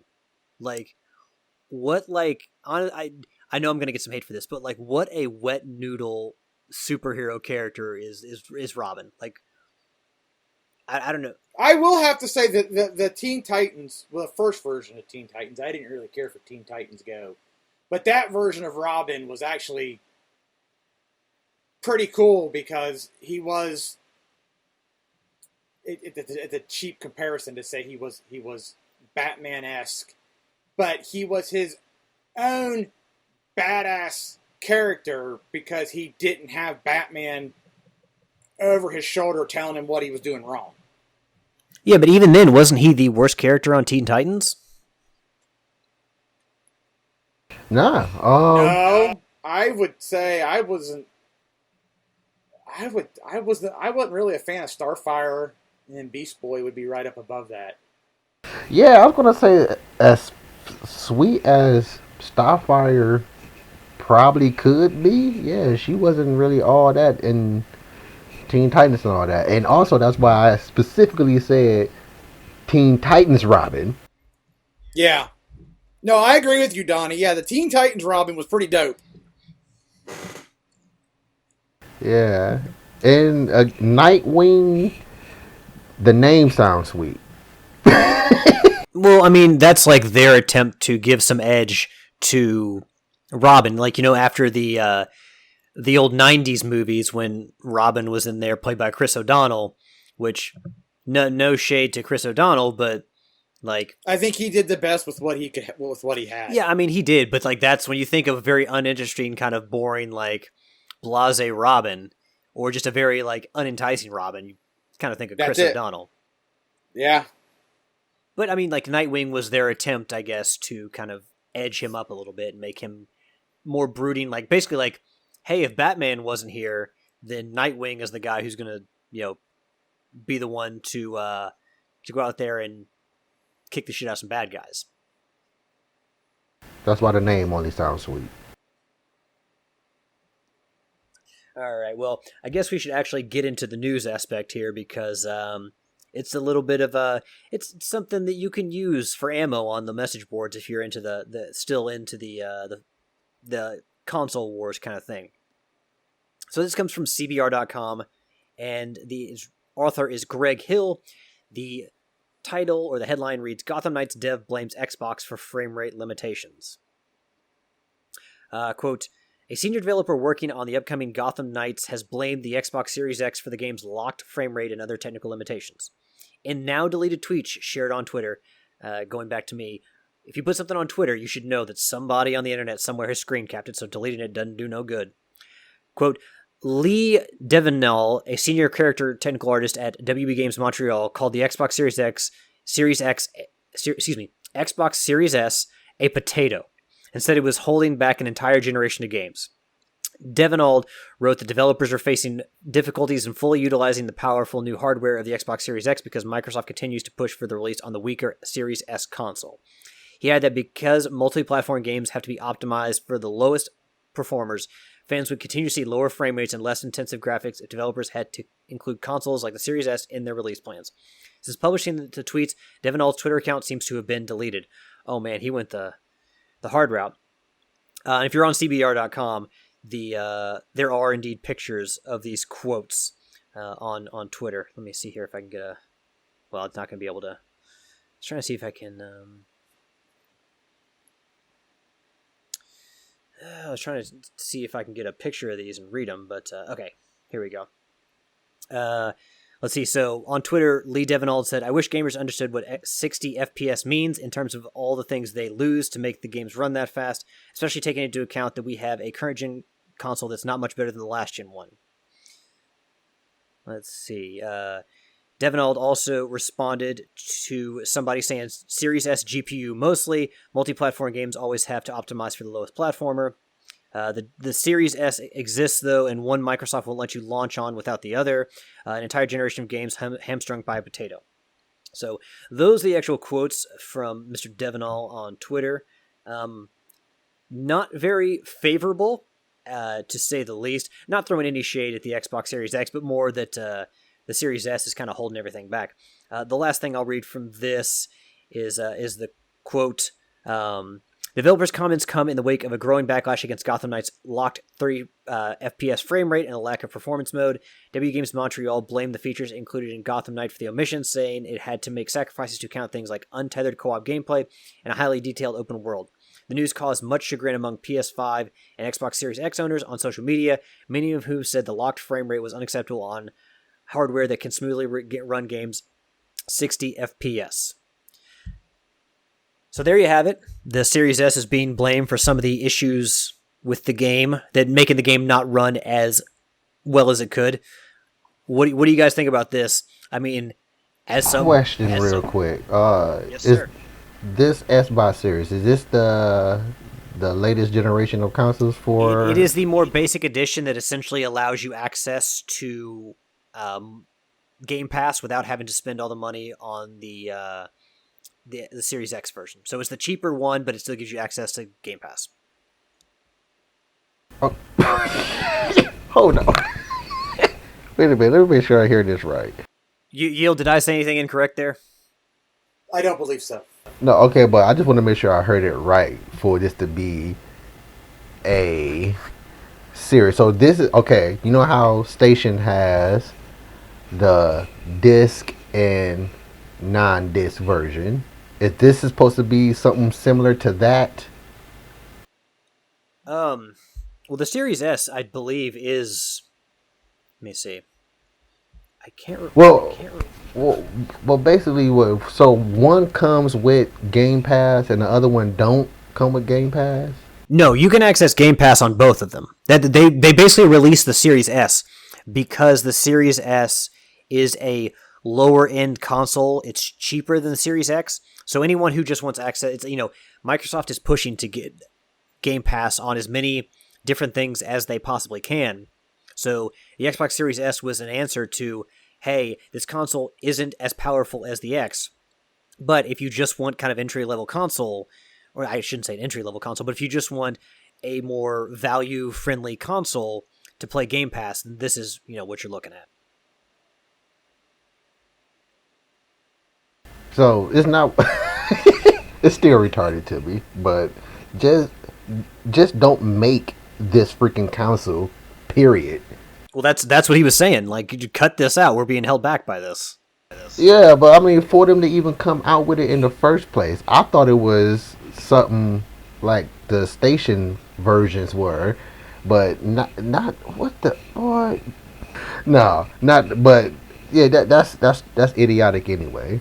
That's idiotic anyway. And also, as far as a developer, like, dude, just develop for the console you're developing for. Stop trying to make what you're developing into the more powerful version, and just make what you're making for. Well, Donnie, that's what he was saying, is that they wanted to make it, run as well as possible on the PS5 and the Xbox Series X, but they also had to hamper things for those consoles because they had to. Xbox will not let you release a game for the Series X if you don't also make an S version. So, and one of your questions earlier, Donnie, was that about it being disc based. So the Xbox Series X does not have a disc drive. It's all digital when you buy that. So it's kind of like the all digital PS5, except it's not as powerful as the PS5 because obviously the all digital PS5 isn't. No one's out there complaining that this crappy console is holding us back. It's just as powerful as the PlayStation 5 disc-based version. But that's again to what I'm trying to say is it's stupid to even come out with this system to begin with. Make them both equally powerful, or just bring out one. That's why you gonna make a brand new generation of consoles, but we still playing 3 station, or if this was the station, we'll still be playing Station 3 on the Station 5. Well, I think that Microsoft's thinking is that they wanted to launch with multiple SKUs in order to give people options.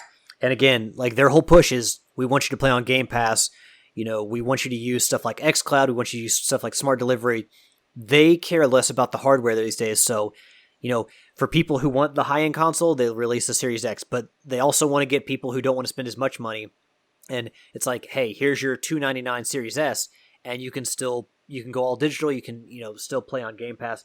So they're basically just trying to get throw out a wider net with a console that we can see is now potentially hampering the development of a lot of games that run more smoothly on the Series X and the PlayStation 5. But it's basically just about them getting more people invested in Game Pass. Whatever. Again, stupid. Like, don't come out with the system. Don't even. Again, I'm just baffled at the whole. Yeah, it's pretty harsh when developer calls your console a potato, because potatoes are delicious, but they certainly can't do a whole lot of other things. Donnie, I'm sure that they focus test when it comes to upcoming versions of consoles and say, what are you willing to pay for this? What's the price point you're comfortable with? So I guess after all their focus testing, all their R&D, that's kind of what they came up with. Yeah, again, I understand all this focus crap. I understand that too. But again, don't come out with the same system if they don't do the same thing, minus one is downloadable only and the other one is disc and downloadable or whatever. But if they ain't doing the same thing, don't come out with it. Well, they are doing the same thing, just more crappily for one of them. But that's what I'm saying, though. Don't make it at all. If it ain't doing the same thing. It's playing the same games, but it ain't doing the same thing. That's what I mean. Like, just don't come out with this freaking console at all. Don't spend your supposed resources that's already in scarce mode onto making BS versions of a dope thing. Like, that's, to me, again, I understand capitalism. You're about money, but in this scenario right here, it's just, to me, it's just idiotic for you to come out with a Xbox I don't forget the other one. I'm just gonna say Xbox Maximum, and then come out with an Xbox Maximum Negative. Well, I think unfortunately, Donnie, the problem is that now that Microsoft has a user base and install base of Series S, they now have to make sure that people are providing games for it because they don't want to just abandon those people who bought the Series S. So I think until the next hardware cycle, we're kind of stuck with it and the games that it can run. Yield, sir, what are your thoughts? Is that what the S stand for? Xbox Series suck. You know, Donnie, maybe they thought that was too harsh and it would draw people away from their console. So maybe we'll just take the UCK off and call it Series S. Yield, what are your thoughts on this? Do you think that something like this is going to in the future? Is this kind of an argument for put out one? Do like Sony have consoles that can run the games at the same quality, but one disc-based and one is physical. Do you think that's more of an argument for that? Don't have two different levels of console capability? Well, absolutely. I mean, so that way you're not developing for the least of the least of the two, I guess is what I want to say.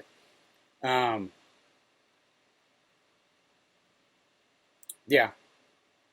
Well, I think in a way it's probably just for Microsoft to put more consoles out there. Here's a less powerful one and it's cheaper, and you'll get people to buy it. So I get the capitalism of it. Capitalism is BS to me as well. But again, I get the capitalism of it. But doesn't that seem like if I guess it's probably a bad analogy, but I'm gonna say it anyway.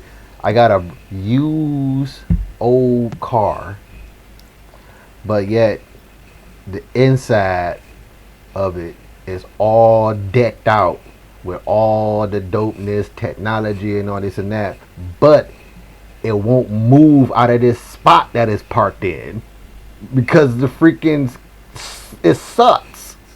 All this dopeness sucks now because if I can't do anything with the dopeness, all the dopeness sucks then. Donnie, did you buy a lemon? Did you get a useless car? No, I haven't. But capitalism sucks. All right, well, let me throw this out to you all and propose this, or at least ask this question. Yield, does this, as someone who has bought a current-gen console, and one of the more high-end ones, now, we don't have to worry about this kind of thing when it comes to Sony exclusive games. You're not going to worry about this with God of War, with Horizon, Returnal, nothing like that, because these games are made specifically for the PlayStation hardware, and it's teams owned by Sony, first-party studios that have the best access to Sony's technology. But when it comes to third-party games, does it make you feel kind of ripped off that, hey, I could get a better version of this game, but if not for this other console that I don't even own? It's annoying, but on the frame rate, I don't really notice it unless someone points it out to me. Oh, hey, it's doing that because of the frame rate. I'm not that technically into stuff to really throw a fit about 30 frames to 60 frames.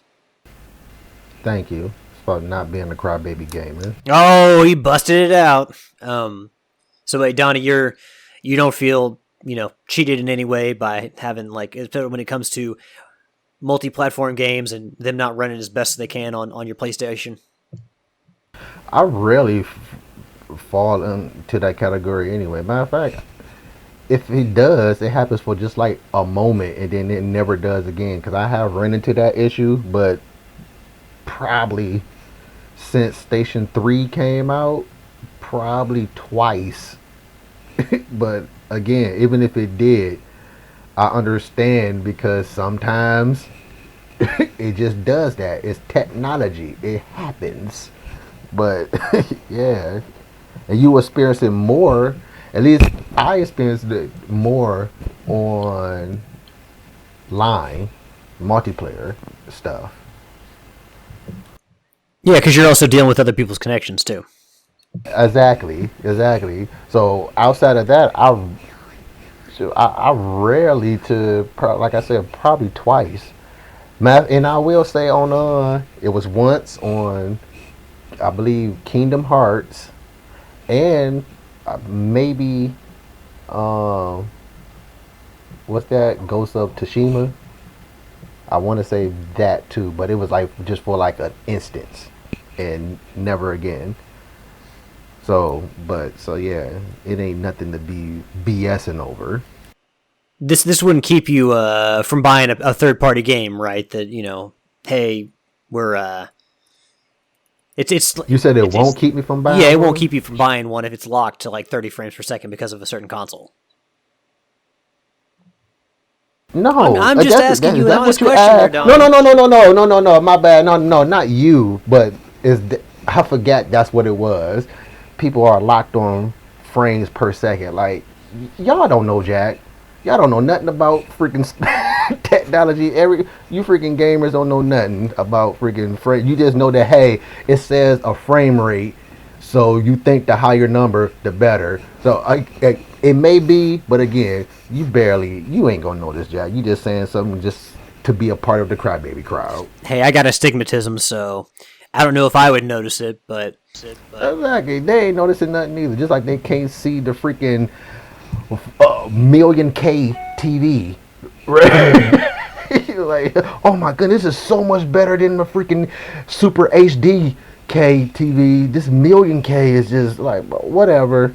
Like freaking bionic eyeballs you think you got. All right, so now this guy comes out and says this, and apparently now not only is the tweet gone, but his account is gone. Is that he got in trouble with somebody, right? Somebody saw that at his company at WB, and it's like, you can't put this shit out there. What are you doing? Or like somebody from Microsoft saw it, and it's like, excuse us? What? I don't know. Yeah, you better delete that.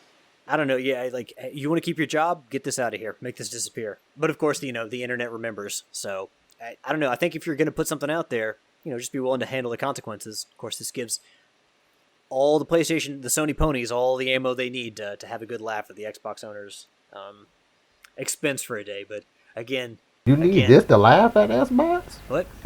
What? So you need this to laugh at Xbox?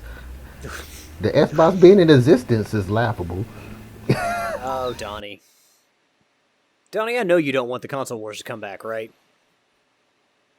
Oh, it could come back. I ain't participating in it, so it could come back all it won't. Oh, man.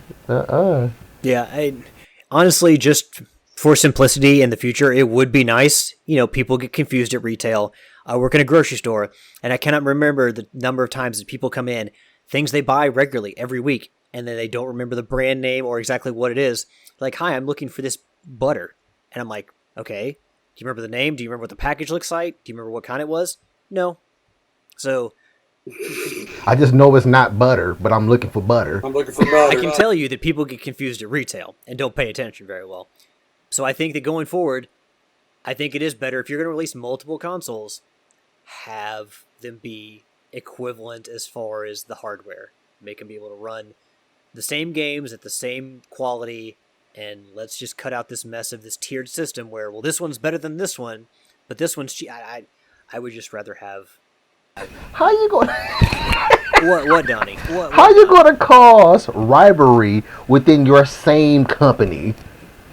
It's like, how you going to have console wars in the same console?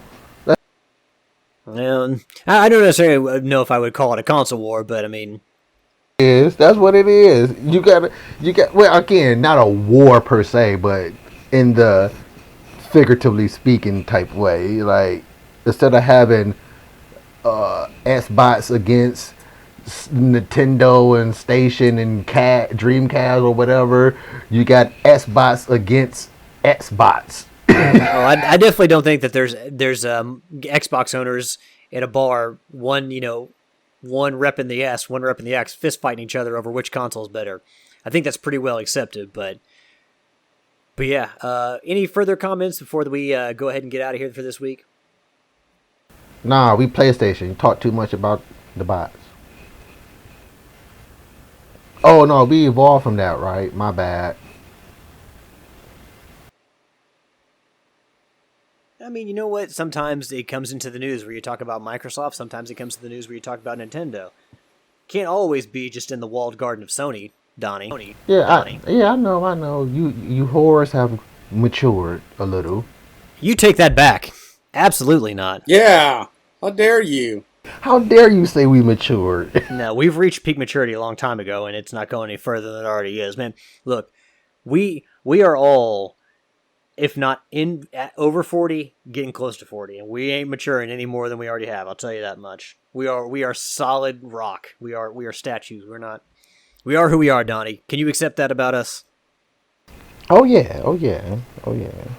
All right, well, Donnie, we're going to wrap up this episode of Trophy Horrors, but first, why don't you plug all the stuff you're doing? We know about Whatever Talk. Feel free to talk about some of your latest episodes of what you guys have been up to, and, any spin-offs that you're doing. Ooh. Oh, you guys might find the latest episode interesting, or the next episode interesting. I think it would be more interesting, Donnie, to know which episode is which podcast is the Series X and which one is the potato. I have no potatoes nor Series S. They all banging hardwares. I guess they all station hardware. But yeah, Whatever Talk. Go, Google. We're everywhere. What else? The spin-offs. I ain't really did too many spin-offs other than the babbles, which are clips of episodes. But hey, they take time too to edit. And I do at the other podcast, Challenge Our Beliefs, which is a religion-based one. Oh, that's dangerous territory there, Donnie. That is dangerous territory. Hey, I welcome all taboo. There's no taboo that frightens me. I want to talk about everything. With anyone who has the courage to talk. Because people think they have the courage to talk until they get to that one topic, and then they say, oh no, I got to get mad now, versus stating, I'd rather not talk about it. Just state, I'd rather not talk about it versus getting mad over it. There's a reason that I refuse to be on Tricky Talks, or Tricky Thoughts. I don't know if you know what Tricky Thoughts is, Donnie. Oh yeah, I haven't been invited yet because I think I'm too. Tricky is afraid of what storm is coming if he brings you onto Tricky Thoughts. Oh yeah, exactly. Tricky be thinking he ready for conversation, but he ain't ready for the conversation. He not. But yeah, well, challenge our Whatever Talk, Challenge Our Beliefs. I'm always looking for anybody who got the courage to talk about stuff. I'm really interested in you if you want to talk about your religion. I find that extremely fascinating that you can be a believer. But those are really it. All right, when did the podcast come out, Donnie? What day of the week is Whatever Talk? Yeah, they come out whenever I put them out. I ain't got no set day. But the babbles, I try to release those at least one a day until the big main show is ready to be released. So yeah, be on the lookout for everyday stuff. You got stuff every day. Anchor.fm, I think, is the home. But like I said, it's easier to just Google. Anchor has every episode ever released, but Google us. We're the first thing that Google pops up as far as Whatever Talk. So yeah. Oh yeah. I'm hoping to have some merch. Oh, dare I ask what the merch is going to be? You got t-shirts, you got hats, Donnie? Yeah, right now shirts and hats. I'm designing mainly just on a hat, just the Whatever Talk logo, and shirts right now. Just throwing around ideas for some reason people like shirts with words on them, cause that makes them That makes them a billboard. Yeah, I guess so. But yeah, people like shirts with words on them, so hey, be on the lookout for that stuff soon. So hopefully, real soon. All right, well, y'all heard him. what better way to, get a little bit of dose of Donny every day. Every single day. There's the little babble episodes. No better way to start or end your day than with a little dose of Donny. Donny, you want to throw out any shout-outs, sir? Oh yeah, shout out to you guys. Thanks for thinking of me, Tricky, to come on the show. I don't talk video game much like I used to. I am looking for anybody who wants to talk some Kratos with me, some God of War between now and probably the next week. I want to get it, talk about it before the Ragnarok come out. But if nobody talks, got anything to say, I do have talking to myself. Talking to myself. Well, Donny, I think there's only one of us. I mean, I enjoyed 2018 God of War. I had some issues with it, but there's only one of us on this show that has a real hard-on for Kratos, and it ain't Yield, because Yield's never played a God of War game, so... No, not me. Well, Tricky, he ain't ready for it either. No, but yeah, anybody, yeah, I'm looking for that soon, within the next few days. Does Daryl play God of War? I'm not sure. I know me and Daryl are like the Resident Evil people. And with a name like Resident Daryl, how could you not be? Yeah. He the president of Resident. The resident president. Yeah, the resident president. But yeah, y'all. Oh, and shout out to my family. Me love y'all and you guys. Yeah, we didn't hear Lakira snoring in the background of this episode. Doesn't quite feel like home. It's good to have you on, but it doesn't quite feel like home if she's not back there sleeping while you're podcasting. Yeah, she not here right now. I can sing you some background audio of snoring. And just put that at the beginning of every episode you're on, and it's like, okay, it's like the train whistle. Well, there's Lakira snoring. Donnie's coming on. Prepare your ears. All right, Yield, your shout out, sir. Shout out to Donny for coming on last minute, filling in. Always a pleasure having him on. Shout out to Alex for recording night. Shout out to Nitro, Brain 76, Prepare to Die or Scum for playing some Deep Rock this past week. Shout out to everyone who hangs out with us on the Facebook group or checks out the show on Twitch. It's very much appreciated. Thank you, everybody. Yeah, we unfortunately could not have the Twitch live stream going this week because Tricky was not here. But with that, we'll be back next week with Tricky's on. Give a shout out, of course, to the listeners, the fuel to the fire. There's Trophy Horrors, our fantastic community that, again, supports us so that we continue wanting to do this. If it was just three of us talking together, it's not cool. It's not just... We don't really want to do it unless we have the community involvement. So to all awesome people in our community, we love you, we thank you, and thanks for making Trophy Horse even better than we thought it could ever be. A shout out to Tricky, who's at work tonight. We got a shout out to Yield for recording, and a big shout out to Donny. Of course, this was very last minute, so thank you, Donny, for spending your Sunday night with us. I know that giving up 2 hours of your time, we could be doing something else is a big thing. So we definitely appreciate it, especially so last minute. I appreciate it too. It's all good. I definitely don't think we could have had you on a more perfect episode than when we talk Resident Evil for about a third of it. Oh yeah, good, awesome. And Yield, I was just thinking, you list off all those people playing Deep Rock Galactic. What's up with Harry Balzania? Is Harry Balzania not playing any Deep Rock? No, he is not a Deep Rock Galactic employee.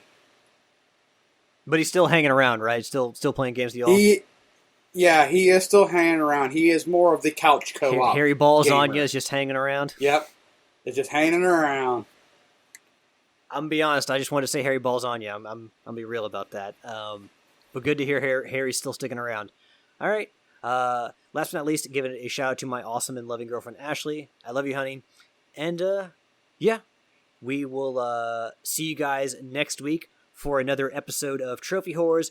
Hopefully we'll have we'll try to get some spooky topics on there, just a few Halloween questions in the spirit of the holiday, which of course is Yield? I'm a Or horror Yield? fanatic. Not Yield, I'm you, Donnie, you, not Yield, you.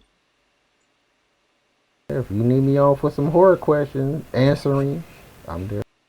You know, I don't think we can have anything more horrific on this show than you and Tricky going at it again. Like We ain't gonna go at it. I grew up a long time ago. you know what? In 50 years, there will be a nursing home with both you and Tricky in it. Y'all be wearing, you know, your moo-moos around, and you'll still be taking snipe shots at each other. And I'm just hope I'm alive still to see that.